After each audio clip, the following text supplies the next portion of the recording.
Derazamning oldida bir to'p o'rik oppoq bo'lib gulladi. Novdalarni bezab g'unchalar, tongda aytdi hayot otini. Va shabboda qurg'ur ilk sahar olib ketdi gulning ta'tini. Har bahorda shu bo'lar takror, har bahor ham shunday o'tadi. Qancha tirishsam ham u beyor, yillar meni aldab ketadi. Mayli deyman va qilmayman g'ash, xayolimni gulga o'rayman. Har bahorga chiqqanday kash, baxtim bormi deya so'rayman. Yuzlarimni silab siypalab, baxting bor deb esadi yillar. Aytgan kabi go'yo bir talab, baxting bor deb qushlar chiyillar. Hamma narsa meni qarshilar, har bir kurtak menga so'ylar roz. Men yurganda bog'lariga to'lar, faqat baxtni maqtagan ovoz. Mana senga olam, olam gul, etagingga siqqanicha ol, bunda to'li har narsadan mo'l. To o'lguncha shu o'lkada qol, umrda hech gul ko'rmay yig'lab. O'tganlarning haqqi ham senda, har bahorni yig'lab qarshilab. Ketganlarning haqqi ham senda. Derazamning oldida bir to'p o'rik oppoq bo'lib gulladi. Hamid Olimjon.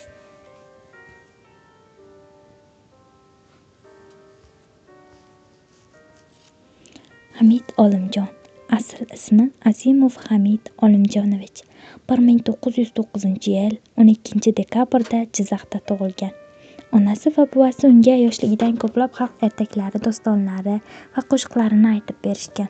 Keyinchalik yozuvchi bo'lgach, u folklor yo'nalishiga ham yig'uvchi, ham tadqiqotchi sifatida yondashgan. Olimjon 1918-yil Jizzaxda ochilgan o'rta maktabga, keyin esa Samarqandga o'qishga kiradi. 1928-yildan 1931-yilgacha O'zbek pedagogika akademiyasida tahsil oladi va tugatadi.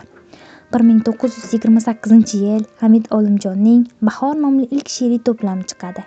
Bir necha yillardan so'ng o'zbek shoiri va yozuvchisi Oybek o'zining Hamid Olimjon haqidagi maqolasida ushbu to'plam nomlanishining ramziyligiga alohida to'xtaladi. Bahor nomli to'plam shoir ijodining aynan bahor pallasiga to'g'ri kelganini alohida izohlaydi Oybek. Samarqandda o'qishni tugatgach, Olimjonning Toshkentga kelishi uning hayotidagi yangi va muhim qadam tashlaganini anglatardi. Shoir Uyg'unning xotiralaridan Hamid Toshkentga mening ketimdan keldi. O'sha paytlar nochorlik hukm surardi. Qog'ozlar tanqis edi. Shu sababli biz nashriyotlarda qolgan uzun qog'oz bo'laklariga yozardik. Balki shunga bo'lsa kerak, men ham Hamid ham uzun qog'oz tasmalariga yozishni boshqacha yaxshi ko'rardik.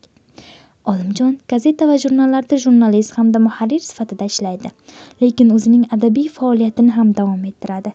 1930-yil u Oygul bilan Baxtiyor va Semur kabi baxshilar ijrosidan dostonlardan ilhomlanib, yirik asarlar yaratadi. 1939-yil Olimjon O'zbekiston Yozuvchilar uyushmasining mas'ul kotibi lavozimiga tayinlanadi va umrining oxirigacha shu lavozimni egallaydi.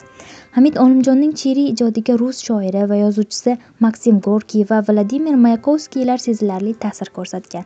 U zamonaviylikni kengroq ochib berishga jur'at qilgan, ilk o'zbek shoirlari qatoriga kirgan. Birinchi she'riy to'plami Bahor 1926-yili nashrdan chiqqan bo'lsa, muallifning iste'dodi Semur, Oygul bilan Baxtiyor, Diyor va Baxt kabi dostonlarida namoyon bo'ladi.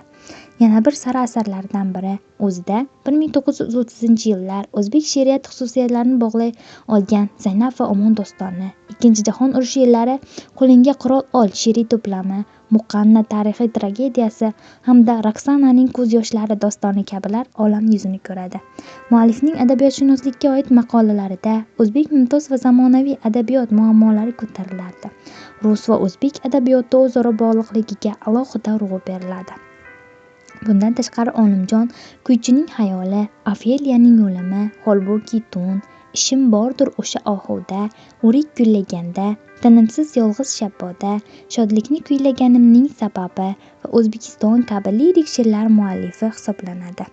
Hamid Olimjon 1944-yil 3-iyulda avtomobil halokati natijasida vafot etgan. U 34 yoshda edi. Toshkent metropoliten bekatlaridan biri va Qarshi davlat pedagogika institutiga Hamid Olimjon nomi berilgan. Qolaversa, Toshkent shahrida Hamid Olimjon nomi bilan atalgan maydonda 1990-yil uning sharafiga haykal o'rnatilgan.